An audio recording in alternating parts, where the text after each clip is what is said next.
Hey, what's up, guys? I'm just going to bring some details to attention to you today that I found out not just recently about a book that was released by Al Qaeda in, I think it was 2016. It was written in 2016, but it was released last year on September 11th, 2021. Which was written by Abu Muhammad al-Masri, who was an original member of of an Egyptian radical sect called the Egyptian Islamic Jihad, which merged with Al-Qaeda in 1999. And the book, which I'm going to share with you, was written in Sahab media. And what I'm going to do is just basically read the article by Asharak al-Aswat. Very few people reported on this, and I just came to attention just yesterday. So it was new to me. As you can see, Al-Qaeda Terrorist Network on Sunday released a book written by a senior member, including a detailed time leading up to the attacks on several U.S. airlines on September 11th, 2001, which left nearly 3,000 people dead in 3 locations. Marking the 21st anniversary of the attacks. The book was written by Abu Muhammad al-Masri, senior al-Qaeda member who was reportedly killed in Iran in 2020.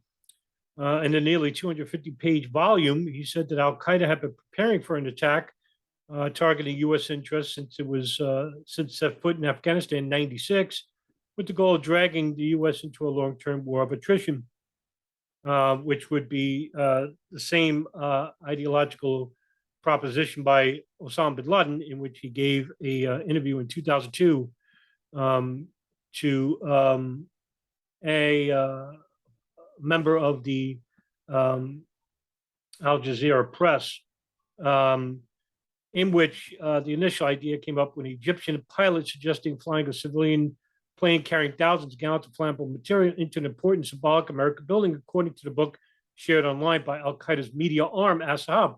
Now, that Egyptian would be Ali Mohammed, the triple agent for the CIA, the FBI, and Al Qaeda.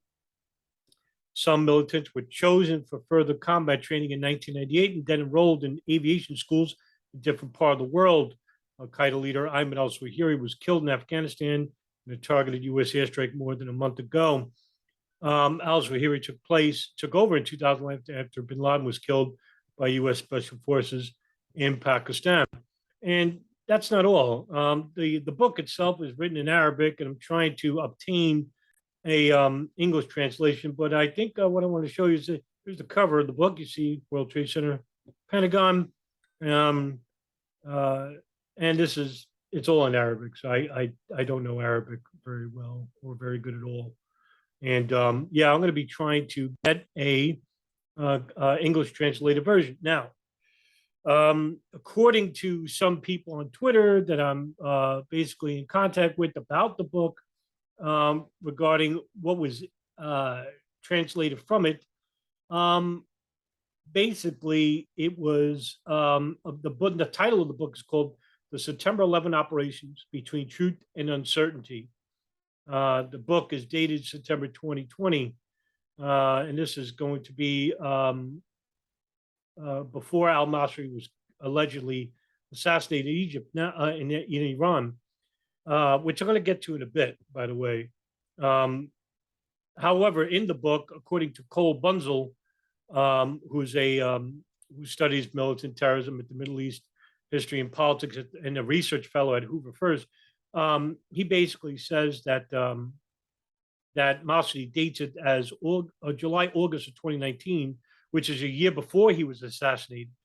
But the book, according to Bunzel, claims that his aim was to set the record straight, claiming many accounts of 9/11 and jihadism are false and misleading.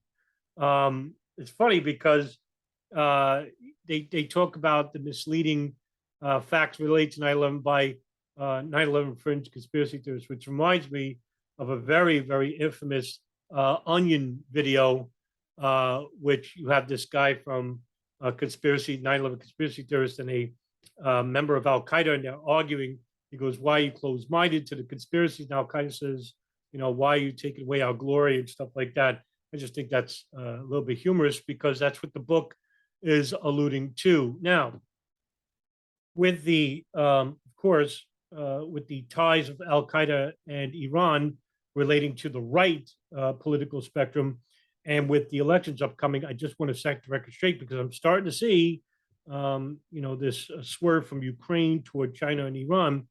And before the media jumps all over because they're going to, you'll have channels like Fox and Washington Examiner, and of course, the real fringe of OANN and uh, Christian sites like Daystar and God knows what else of these far right evangelical nut jobs that want to engage with a conflict with Iran because that's what Israel government wants. Now, I'm going to share some articles with you about what Iran was doing all these years regarding the war on terror. Now, look, there were a lot of articles that were written earlier before we invaded Syria and Libya and just started engaging with Iraq after the September 11 attacks, in which Iran had house arrested many of these Al Qaeda members. Now, after the 9/11 attacks, bin Laden had moved into Waziristan, where it is suggested by many Al Qaeda members that defected and that were captured, said that bin Laden split the group in two. One group would go with him to Pakistan, another group would go to Iran. And what happened was when the group that went to Iran was some of his family members, including a son called Saad bin Laden, and other Al Qaeda members like Saif al Adil and Abu Muhammad al-Masri, members of the Egyptian Islamic Jihad, stood with bin Laden, like Ayman al-Zawahiri, and he basically didn't go with to bin Laden to Pakistan. He actually went into the mountaintops where bin Laden was hiding under house arrest by the Pakistan ISI. And over the years, we see these right-wing conservative think tanks like Washington Examiner, like Heritage Foundation, basically were try Al Qaeda with Iran. Now, I'm just going to share some articles with you. Now, this is written by Time Magazine by Bobby Ghosh on July 30th, 2009. U.S. spurned Iran's offer to turn over bin Laden's son. There's a picture of Sahab bin Laden. It may have been a case of hitting the target, but missing the opportunity.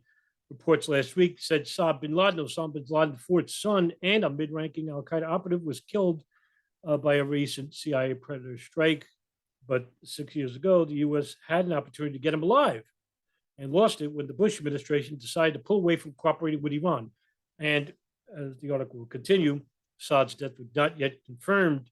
Believed to be in his late 20s, Saad is just two bin Laden's sons known to be actively involved in their father's jihadist enterprise. The other son, and forgive me, I forget his name, he was actually recently killed, I think, last year. At this time, the Bush administration and the Iranian regime were secretly cooperating in their fight against Al Qaeda and the Taliban. That's right. This is 2009, right? 1 year removed from the Bush administration. And also in 2003, Iran was engaging with the United States against Al Qaeda in Iraq.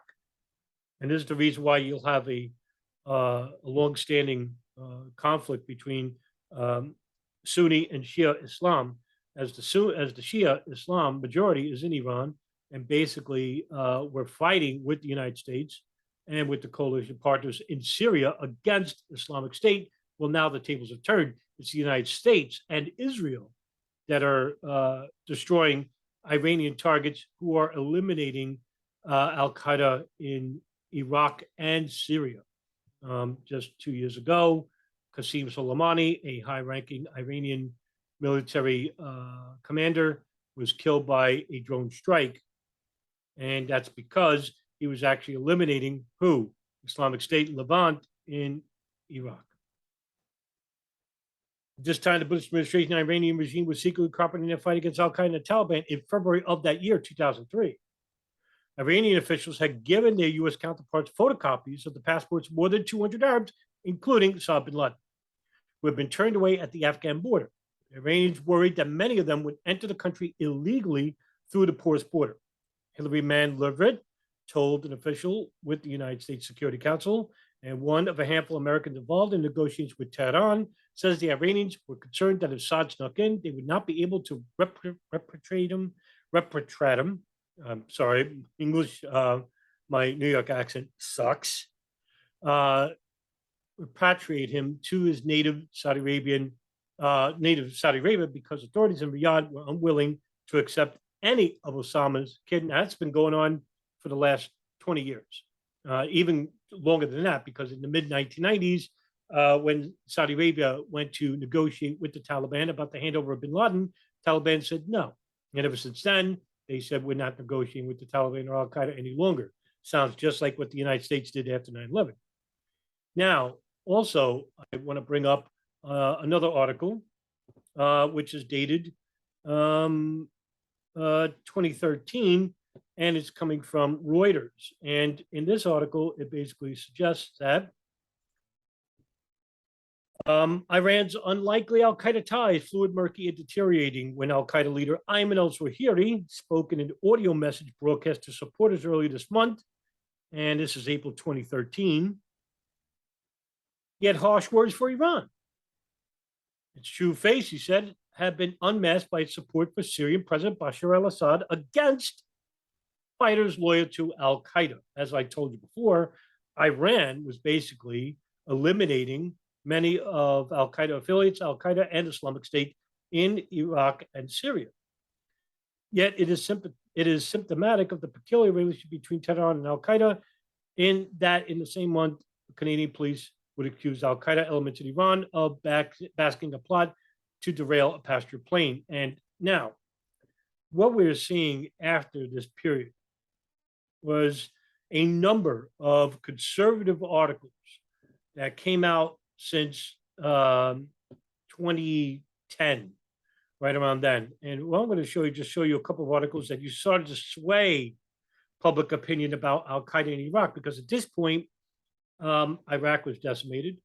Afghanistan was entering its 12th year with the conflict of the United States and coalition partners. And what they were trying to do is engage in other regions of the Middle East. Now, if you haven't seen Wesley Clark's 7 countries in 7 years or in 10 years, I suggest you do so. That was coming from an interview with Democracy Now! And I think that was in 2006 or 7. I think that interview was. But you could see the articles like from the Heritage Foundation, written by James Phillips, who was a senior research fellow and writer of many conservative think tanks. Why was Iran hiding al-Qaeda's number 2 in the Tehran? He's talking about Abu Muhammad al-Masri, right?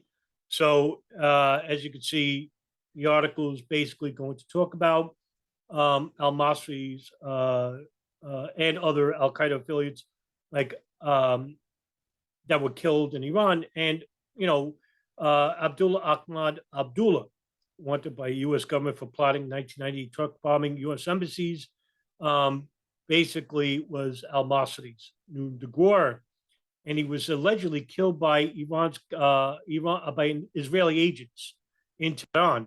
Iran said that this didn't happen, that al-Masri was not killed in Iran. And basically, Iran came out and said that this was not true, that Iran said that al-Masri was not assassinated, and that they denied Israeli Mossad had killed that al-Masri wasn't killed in Iran.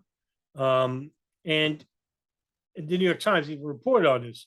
And I'll just share the article with you because, you know, who do you believe, right? Do you believe the United States government has history of lying? Iran denies that al-Qaeda was killed in Tehran. The now came in the wake of a New York Times report that quoted intelligence officials as saying the number 2 leader was killed on the street in Tehran in August. Iran, as you can see, this article is dated September 28, 2021. Iran's foreign ministry on Saturday denied a report that Israeli agents had fatally shot al-Qaeda's second-rank leader on the streets of Tehran, linking it to a Hollywood scenario manufactured by American and Zionist officials. But that doesn't stop the United States from purporting these right-wing think tanks to basically, you know, lie about their affiliations with Al Qaeda. There is none, and any true student in jihadism will tell you that there is no connection between Iran and Al Qaeda, and yet that didn't stop the article written by FDD. As you can see, rare photo surfaces of top Al Qaeda leaders inside Iran. This is Saif al-Adil, for example. This is Abu Muhammad al-Masri, Abu Ubaidah al-Qari al-Masri in Tehran in 2015. But these people were visiting Al Qaeda people who were under house arrest. They weren't free to roam Iran. They were monitored, and they couldn't go anywhere they wanted. The photo was published by sort of anonymous, which, by the way, this person is no longer active on Twitter. Go figure. I think anonymous is basically an intelligence operation myself, but they haven't changed anything. Although they love to say, "Oh, by the way, um, we're going to unplug from and show government complicity in certain things." They never do anything. And the FDD is, by the way, the Foundation of Defense for Democracies.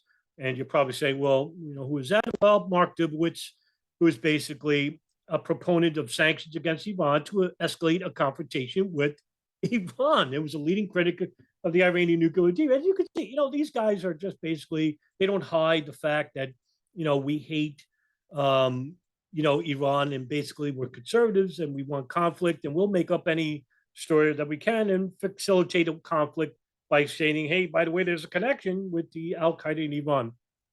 But they can't use Al Qaeda anymore. Al Qaeda is decimated. And basically, what they'll try to do, if what I think is going to come true, that the Republicans are going to win the House and Senate in the next couple of weeks, and that we have a Republican president in the next year and a half, 2 years, less than 2 years from now, which I think is going to be that they'll try to swear from Ukraine to two countries. It's going to be Iran or China, one or the other. But war will continue. And I just want to make it this video ahead of time, showing you that there is no connection between Al Qaeda and Iran. There never will be. But that won't stop conservative think tanks like the Heritage Foundation and other right-leaning think tanks to basically try to connect whatever's left of Al Qaeda to Iran, because Iran can't basically let these people go because they're afraid they're going to attack. They'll just go to Iraq or go to Syria and engage in fighting there. They just rather have these people under house arrest, but they can't deport them anywhere because nobody wants them. And so the United States government will basically say, you see, Al Qaeda's in Iraq, we got to go invade. So don't fall for it. That's what I'm trying to tell you. So, okay, that's the end of this video. Guys, I'll see you in the next video. Take care.